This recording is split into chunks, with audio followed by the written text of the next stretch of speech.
भैया बहनों का व्हाट्सएप ग्रुप पर हार्दिक अभिनंदन, स्वागत। आज अपन अध्याय 1 परिमेय संख्याएं के बारे में पढ़ेंगे।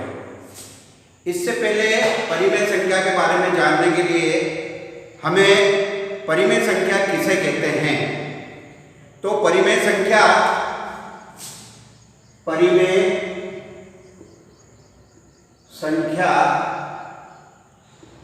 किसे कहते हैं?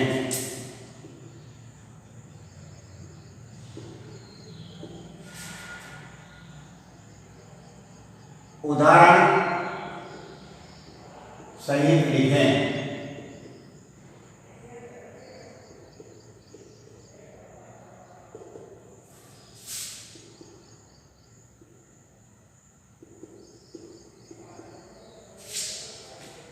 वह परिमेय संख्या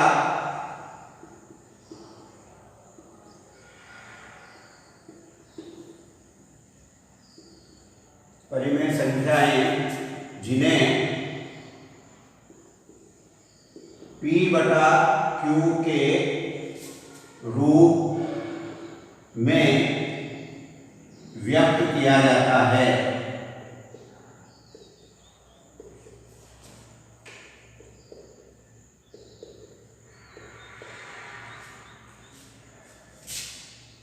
तथा P और Q पूर्णांक हो।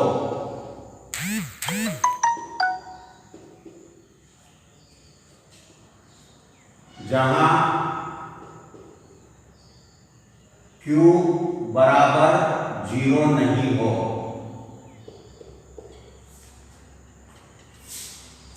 ये परिमेय संख्या की परिभाषा है।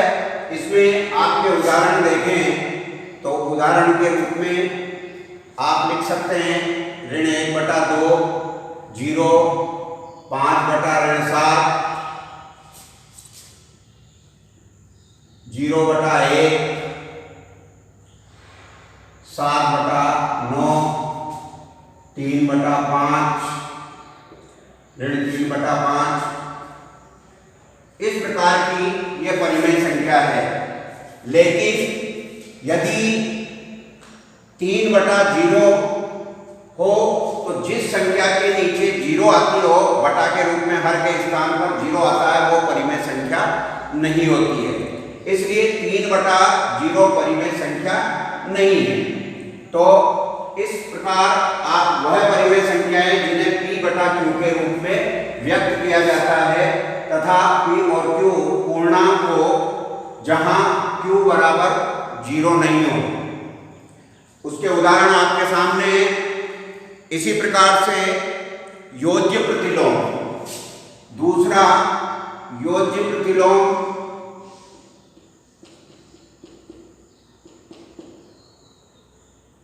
किसे कहते हैं?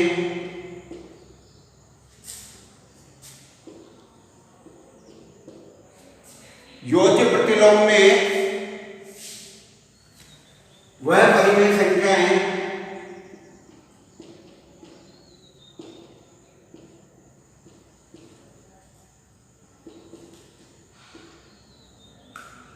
जो धनात्मक से ऋणात्मक तथा ऋणात्मक से धनात्मक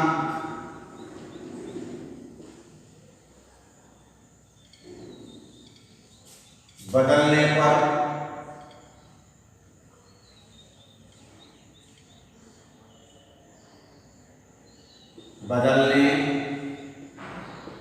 से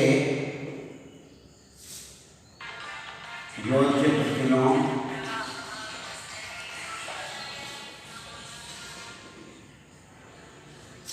संख्याएं बन जाती हैं।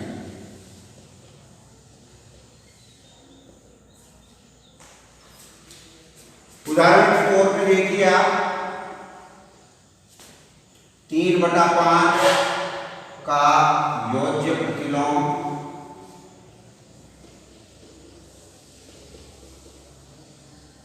बराबर -3/5, -7/9 का योज्य प्रतिलोम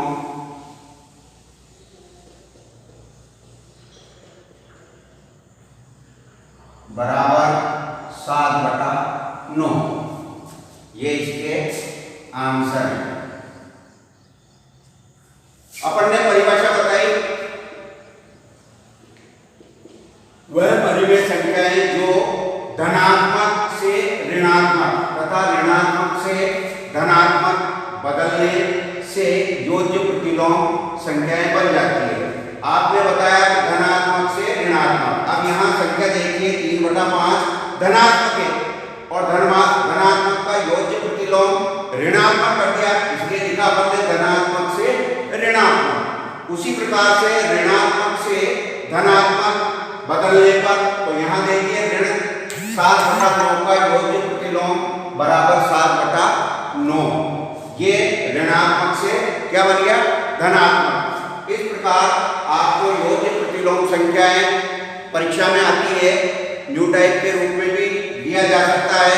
जिस प्रकार से 3/5 का योज्य प्रतिलोम लिखो या 3/5 का योज्य प्रतिलोम, तो आपका उत्तर 4 ऑप्शन देंगे, तो वहां आपको 3/5 पर टिक मार करना है। इस प्रकार से आपको बताना है। तो ये था आपका योज्य प्रतिलोम। अब इसके बाद आप आ जाइए, दूसरी चीज रहेगी आपकी गुणात्मक प्रतिलोम। गुणात्मक प्रतिलोम तीसरा गुणात्मक प्रतिलोम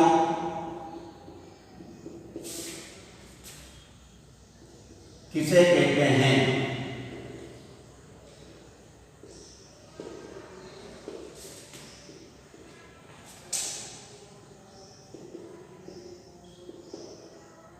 ऐसी परिमेय संख्याएं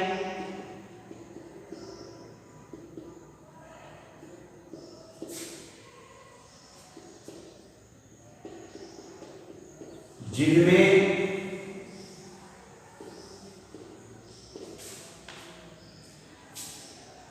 भिन्न या संख्या को अंश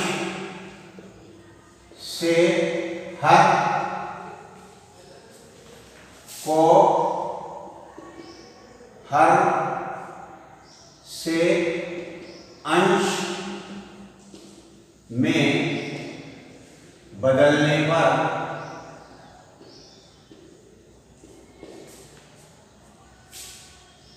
गुणात्मक प्रतिलोम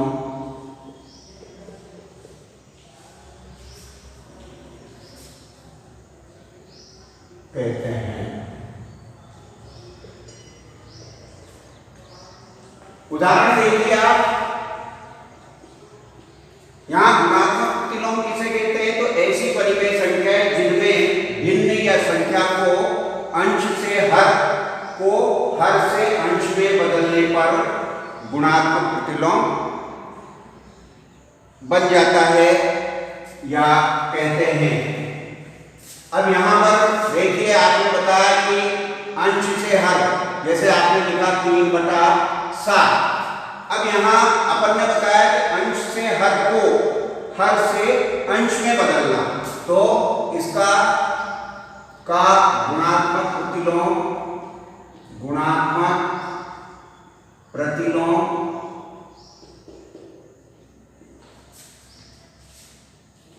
बराबर 7/3।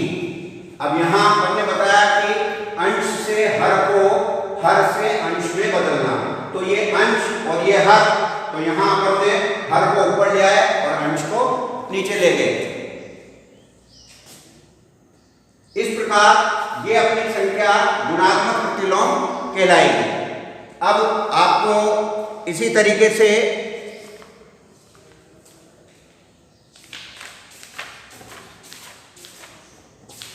दो तीन सवालों के बारे में समझाऊंगा।